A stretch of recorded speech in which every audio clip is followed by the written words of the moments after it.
Hello, Sacred Heart families. This is Mr. Lubarski, and I'm going to talk through some information on parking, drop-off, and pickup for the start of the 24-25 school year. So what exactly is happening by Sacred Heart? The 3rd Street Railroad crossing will now be closed. There will be a wall that will be placed where the red line is here on the map, so traveling across the railroad tracks in either direction by vehicle or by foot will not be an option. What are the implications of this quiet zone? Obviously, we will have an effect on parking, drop-off, and pickup, and things that we must keep in mind that are within our control, our communication, our supervision, especially having staff outside at drop-off and pickup times, staggering our dismissals to allow for a traffic flow, utilizing the crosswalks, and also keeping an eye on our driving speed. Your patience and cooperation are greatly appreciated as we navigate this time. Dismissal times are as follows. 3:15 will be the dismissal for our preschool. 3:20 will be grades 7 through 12, so our high school at 3:20. At 3:25 will be our elementary grades K through 6. We're just going to run through some things specific to parking. The red box right here will be reserved for parish staff only from 7 to 5, Monday through Friday. The flow of traffic in the parking lot will be as follows. A barricade will be placed where the green box is here. There will be an entrance lane, an exit lane, and then because this is an alley over here in this area, that will have to stay 2 directions of traffic. The area in blue will be no parking 7 a.m. to 4 p.m. Monday through Friday. The driver must remain in the vehicle. This will be a loading and unloading zone only during that time. General parking spots. In red is staff and student parking. Notice the addition of the GFG lot, which has recently been paved. Staff parking up in the blue, up over here. In green, parent pickup and drop-off parking. This first row has typically been designated for parent pickup and drop-off, and the green inside the red here is just to keep in mind that our high school will be dismissed first, and so some of these spots that are designated for staff and students will clear out, especially at pickup time at the end of the day, that people should certainly take advantage of. Preschool parent pickup drop-off parking will remain over here where the pink lines are. We want to certainly emphasize with our students that especially late at night when it's dark, walking out to our main parking lot as well as to our GFG lot should never be done alone. We want to make sure that our kids are safe in traveling to those areas. And when our student athletes are going on road trips on the bus, when the bus returns to Sacred Heart, they will make a stop at the GFG lot to drop off any students who may have parked over there and then continue over to where they typically drop off by the main doors here by the gymnasium. Funeral parking. During funeral parking days, we leave the main parking lot open. So in red will be where staff and students park, utilizing the GFG lot as well. And then, of course, our staff parking in the blue. Drop off and pickup will remain the same, as funerals will not affect those times of the day. Drop off.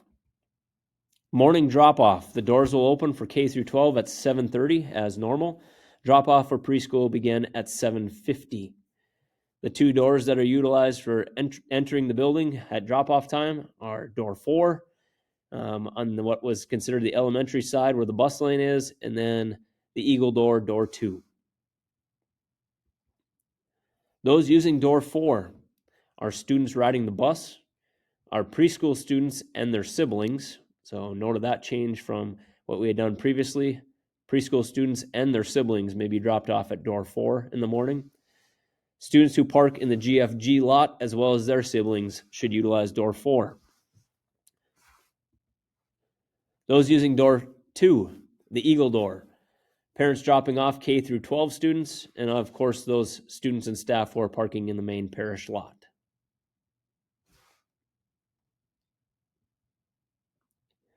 The flow of traffic at drop-off.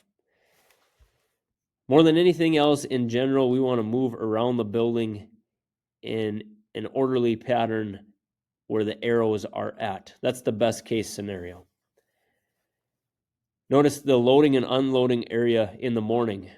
Morning tends to be more spread out, obviously, with families dropping off between 7:30 and the start of our school day at 8:15. Things seem to be more spread out.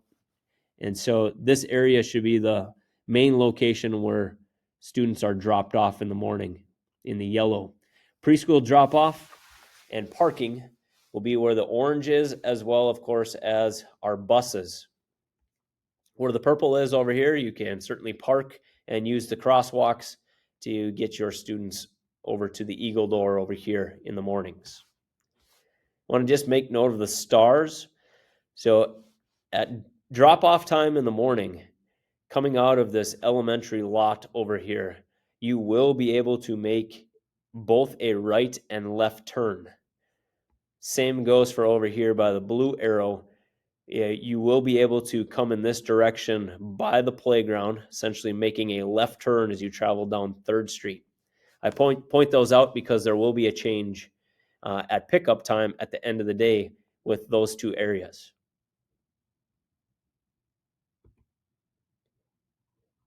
Pickup. So what is different about dismissal or pickup time? First, there will be no left turn right here where this arrow is, exiting the elementary parking lot, except for buses. We will have staff members here keeping an eye on this area and helping direct traffic.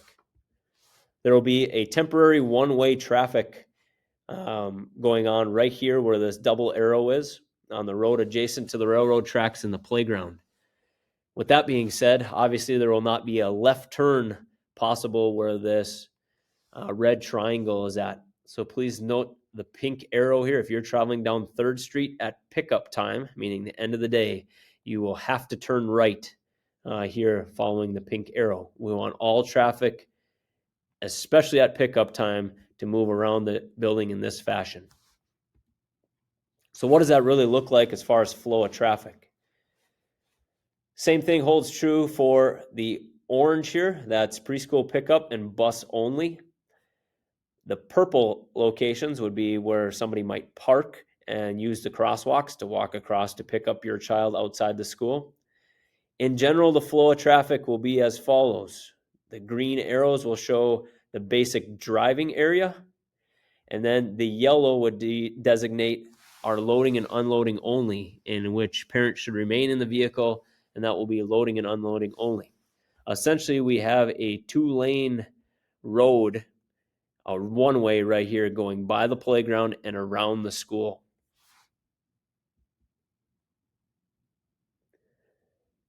At pickup time, door 4 will be used by the preschool and the bus riders. So those riding the bus and those getting picked up from preschool will be at door 4. All other students will be dismissed out of door 2 to start the school year.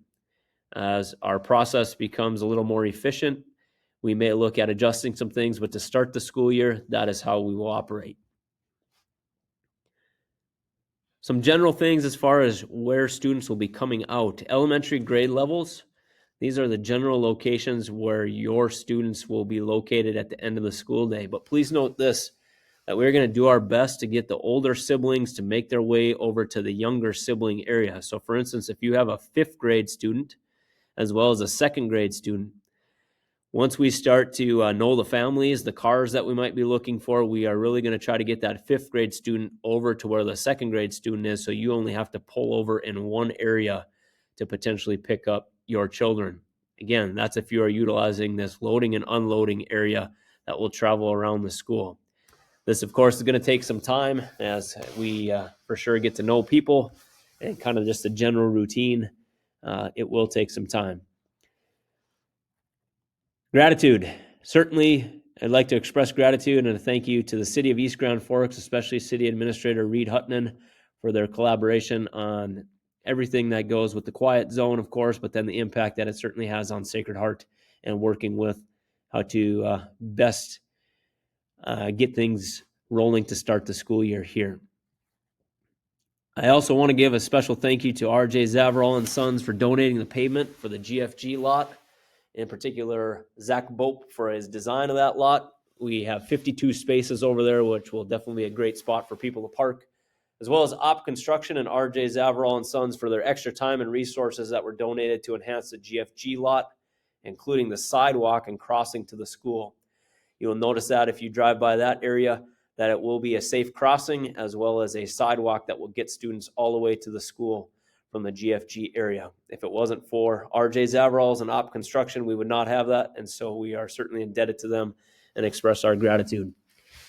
We look forward to the start of the school year. We know that we can navigate this time. It's going to take some patience and some collaboration, but we certainly can get it done. We look forward to the start of the school year, as I said, and thank you, and soar Eagles.